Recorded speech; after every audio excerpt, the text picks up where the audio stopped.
God, जिन्होंने इस ब्रह्मांड को बनाया, जिन्होंने इस दुनिया को बनाया, पर इस बायोलॉजिकल वर्ल्ड को बनाते वक्त उन्होंने इस दुनिया में कई सारी सिमिलैरिटीज़ रखी, जिनमें से कई सिमिलैरिटीज़ को हम देख सकते हैं बायोलॉजिकल वर्ल्ड और फिजिकल वर्ल्ड में भी हमको तमाम तरीके की सिमिलैरिटीज़ देखने को मिलती हैं।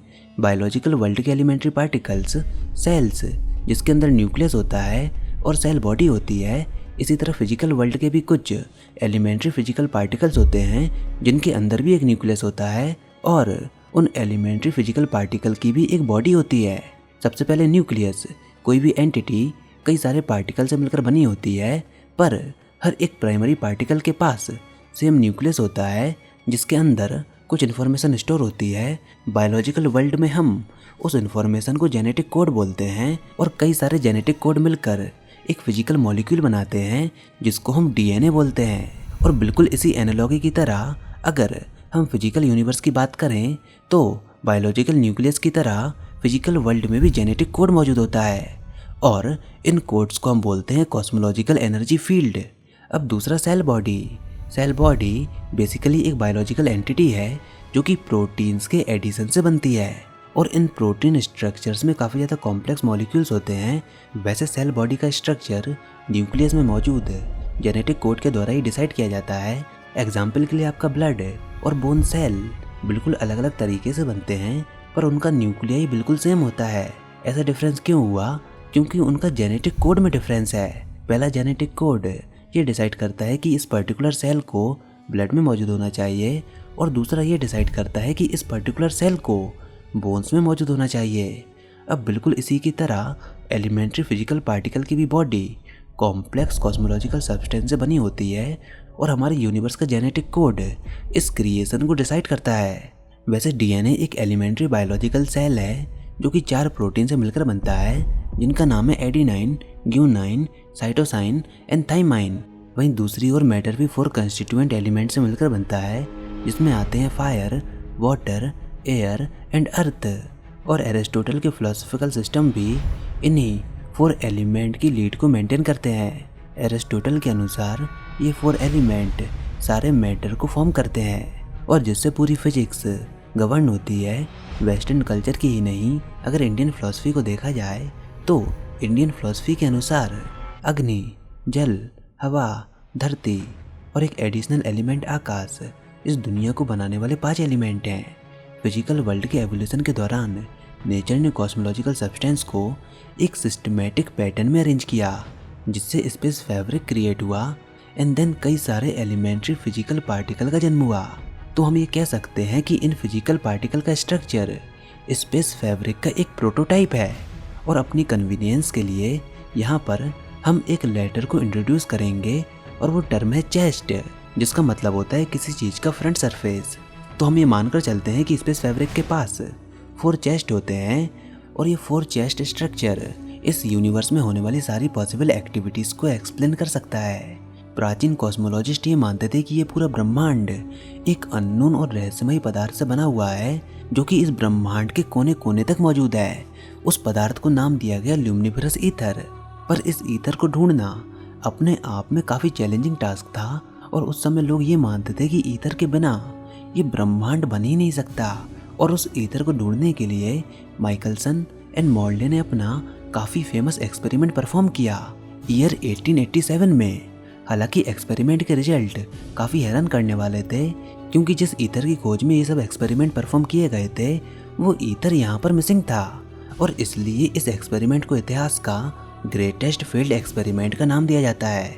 बट फिर इसके बाद जब एल्बर्ट आइंस्टीन अपनी थ्योरी ऑफ रिलेटिविटी को लेकर आए देन हमारे सामने फैब्रिक ऑफ स्पेस टाइम जैसे कंसेप्ट सामने आए और सन 1917 में आइंस्टीन ने इफेक्ट ऑफ ग्रेविटी को काउंटर बैलेंस करने के लिए अपनी थ्योरी में एक कॉस्मोलॉजिकल कांस्टेंट को इंट्रोड्यूस किया और ये फिनोमेना काफ़ी हद तक डार्क एनर्जी के कंसेप्ट से जुड़ा हुआ था।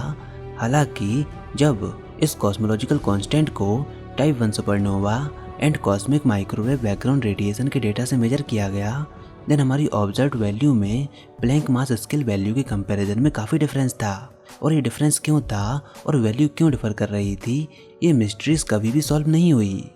खैर ये मिस्ट्री तो सॉल्व नहीं हुई बट आपके दिमाग में उठ रहे इस ब्रह्मांड के बारे में जानने के तमाम सवालों की मिस्ट्री जरूर सॉल्व हो सकती है एक किताब के द्वारा जिसको सर स्टीफन हॉकिंग ने लिखा था। इस किताब की पूरी समरी को जानने के लिए मैं आपको कुकू एफएम की book summary universe in a nutshell recommend करता हूँ। इसको सुनने के बाद यूनिवर्स से जुड़े हुए कई सारे सवालों के जवाब आपके माइंड में क्लियर हो जाएंगे एंड उसके बाद आप इस यूनिवर्स को एक नए नज़रिए से देख रहे होंगे। तो डिस्क्रिप्शन में दिए गए लिंक से कुकू एफएम को डाउनलोड कीजिए एंड पहले 250 यूज़र जो कि हमारा कूपन कोड SCM50 यूज़ करेंगे उनको इंस्टेंट 50% का डिस्काउंट मिलेगा एंड उनको इसका ईयरली सब्सक्रिप्शन केवल 199 रुपीज़ के अमेजिंग प्राइस में मिलेगा। तो या डिस्क्रिप्शन में दिए गए लिंक को फॉलो कीजिए। तो अब जैसा कि आप जानते हो कि स्पेस फैब्रिक के पास 4 कॉर्नर स्ट्रक्चर है जिसको हमने चेस्ट वर्ड से रिप्रेजेंट किया है। तो बेसिकली हमारे पास 4 मेमोरी चेस्ट हैं और उसके करस्पॉन्डिंग हमारे पास 4 फील्ड स्ट्रक्चर हैं और ये फील्ड स्ट्रक्चर हमारे यूनिवर्स की प्रॉपर्टीज़ को डिफाइन करते हैं। इन मेमोरी चेस्ट के नाम हैं chest of fullness and visibility जो कि फुलनेस एंड विजिबिलिटी फील्ड को क्रिएट करते हैं। दूसरा chest of hollowness and visibility, ये हॉलोनेस एंड विजिबिलिटी फील्ड को क्रिएट करता है। तीसरा चेस्ट ऑफ फुलनेस एंड फोर्सिबिलिटी, ये फोर्सिबिलिटी फील्ड एंड फुलनेस फील्ड को क्रिएट करता है। एंड चौथा चेस्ट ऑफ हॉलोनेस एंड फोर्सिबिलिटी, ये बेसिकली फोर्सिबिलिटी और हॉलोनेस फील्ड को क्रिएट करता है। मतलब विजिबिलिटी, फोर्सिबिलिटी, हॉलोनेस एंड फुलनेस, ये हमारे यूनिवर्स में मौजूद 4 टाइप की फील्ड्स हैं। चलिए इनके बारे में हम डिटेल में जानते हैं। तो विजिबिलिटी फील्ड को हम लाइट भी कहते हैं, इसको मेनली कहा जाता है इलेक्ट्रोमैग्नेटिक वेव। इसी तरह फोर्सिबिलिटी फील्ड यानी कि मैग्नेटिक फ्लक्स, इसको मेनली कहा जाता है इलेक्ट्रोमैग्नेटिक फील्ड। बेसिकली ये एक फोर्स फील्ड है। And next hollowness field, basically ये अट्रैक्शन को डिफाइन करती है। एंड फाइनली फुलनेस फील्ड जो कि ऑब्वियसली रिपल्सन को डिफाइन करती है। तो बेसिकली ये चारों फोर्स फील्ड हमारे यूनिवर्स की वर्किंग के लिए रिस्पॉन्सिबल है और इन फील्ड्स के वेरियस कॉम्बिनेशन से ही हमारे फंडामेंटल फोर्सेस ड्राइव होते हैं। जैसे अगर हॉलोनेस फील्ड फुलनेस फील्ड से ज़्यादा है तो इनका डिफरेंस ग्रेविटेशनल फोर्स को डिफाइन करेगा। तो अगर हम स्ट्रिंग थ्योरी की बात करें तो इसमें मेनली 2 पार्ट होते हैं। पहला पार्ट डिसिमिलैरिटी एंड दूसरा पार्ट वाइब्रेशन। अब कोई भी फिजिकल एंटिटी तब क्रिएट होती है जब डिसिमिलर वाइब्रेशन का एक यूनिट ग्रेविटी के द्वारा अकाउंट होता है। यहाँ पर जो ग्रेविटेशनल फील्ड है वो असल में होती है क्वांटम ग्रेविटी फील्ड और हिग्स फील्ड इंटरेक्शन मास को प्रोड्यूस करती है। तो हमारी एलिमेंट्री फिजिकल पार्टिकल मॉडल के अनुसार स्ट्रिंग असल में फुलनेस फील्ड को रिप्रेजेंट करती है, ग्रेविटी हॉलोनेस फील्ड को रिप्रेजेंट करती है। तो अगर हॉलोनेस फील्ड की बात की जाए तो उसके 2 कंपोनेंट होते हैं, पहला फुलनेस ऑफ विजिबिलिटी एंड दूसरा फुलनेस ऑफ फोर्सिबिलिटी। एंड अगर हॉलोनेस फील्ड की बात की जाए तो उसमें भी 2 कंपोनेंट होते हैं। तो इस चीज़ का पॉइंट ये है कि यहाँ पर चारों चेस्ट मौजूद हैं। तो ये चारों चेस्ट किसी भी एंटिटी को क्रिएट करेंगे। फुलनेस फील्ड असल में एलिमेंट्री फिजिकल पार्टिकल का क्वांटम पार्ट है और हॉलोनेस फील्ड जिसको हम ग्रेविटी कह रहे हैं जो कि क्वांटम ग्रेविटी के अनुसार क्वांटम प्रॉपर्टीज़ को शो करती है। तो इनडायरेक्टली हम ये भी कह सकते हैं कि स्ट्रिंग थ्योरी की वो स्ट्रिंग्स असल में एलिमेंट्री फिजिकल पार्टिकल की फंडामेंटल यूनिट हैं। और बिल्कुल यही सेम चीज़ हमको स्ट्रिंग थ्योरी भी सजेस्ट करती है कि इन दिस यूनिवर्स इस ब्रह्मांड के हर एक पार्टिकल कुछ नहीं बल्कि स्ट्रिंग्स के वाइब्रेशन है। स्ट्रिंग्स के डिफरेंट वाइब्रेशंस डिफरेंट पार्टिकल्स को फॉर्म करते हैं। तो अब अगर 4 फंडामेंटल फोर्सेस की बात की जाए तो एंट्रोपी असल में यूनिटरी फोर्स है, ग्रेविटेशनल फोर्स असल में हॉलोनेस फील्ड के अट्रैक्शन एंड फुलनेस फील्ड के रिपल्सन के डिफरेंस की वजह से फॉर्म होता है। अट्रैक्शन डिस्टेंस के स्क्वायर पर डिपेंड करता है एंड रिपल्सन डिस्टेंस के क्यूब पर डिपेंड करता है। इसी कारण रिपल्सन माइक्रोस्कोपिक लेवल पर डोमिनेंट है, वहीं दूसरी ओर अट्रैक्शन मैक्रो लेवल पर डोमिनेंट है। और ये चीज़ 2 फंडामेंटल फोर्सेस को एक्सप्लेन करती है, पहला ग्रेविटी और दूसरा स्ट्रॉन्ग न्यूक्लियर फोर्स। अब अगर वीक न्यूक्लियर फोर्स की बात की जाए तो जब पार्टिकल डिके करते हैं तो ओवरऑल एंट्रोपी इंक्रीज होती है। प्रोटॉन और इलेक्ट्रॉन के पेयर के पास मोर एंट्रोपी होती है न्यूट्रॉन और न्यूट्रिनो के कंपैरिजन में। इलेक्ट्रोमैग्नेटिक फोर्स उन 2 एंटिटीज़ का एग्जाम्पल है जिसके पास 2 अपोजिट एनर्जी लेवल होते हैं, हॉलोनेस और फुलनेस, जिनके बीच में एंट्रोपी डिफरेंस होता है।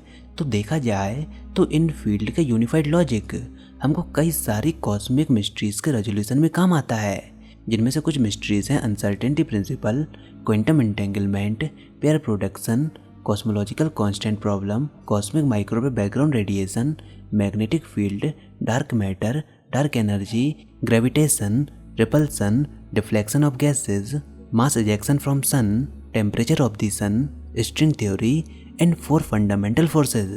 अब ऐसा भी नहीं है कि इस मॉडल के बिना हम इन चीज़ों को समझ नहीं सकते। वैसे इन सभी चीज़ों को समझने के लिए हमारे पास डिफरेंट मॉडल्स हैं, बट एलिमेंट्री फिजिकल पार्टिकल की ये हाइपोथेसिस इन सभी चीज़ों को एक पर्टिकुलर पॉइंट से समझाने की कोशिश करती है। Well basically elementary physical particle के स्ट्रक्चर एंड एवोल्यूशन पर यह वीडियो रिसेंटली 15 अगस्त 2022 में पब्लिश हुए प्रमोद कुमार अग्रवाल के रिसर्च पेपर से इंस्पायर्ड है।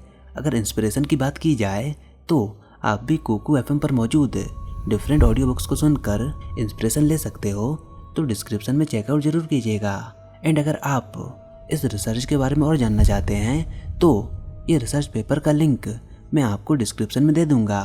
तो फिलहाल बताइए ये वीडियो आपको कैसी लगी। आई होप आपको ये ज़रूर पसंद आई होगी। अगर ऐसा है तो इस वीडियो को लाइक कीजिए, अपने दोस्तों के साथ शेयर कीजिए, और अगर आपने हमारा चैनल अभी तक सब्सक्राइब नहीं किया तो इसको सब्सक्राइब कर लीजिए ताकि आगे आने वाली कोई वीडियोस और अपडेट्स आपसे मिस ना हो पाएँ।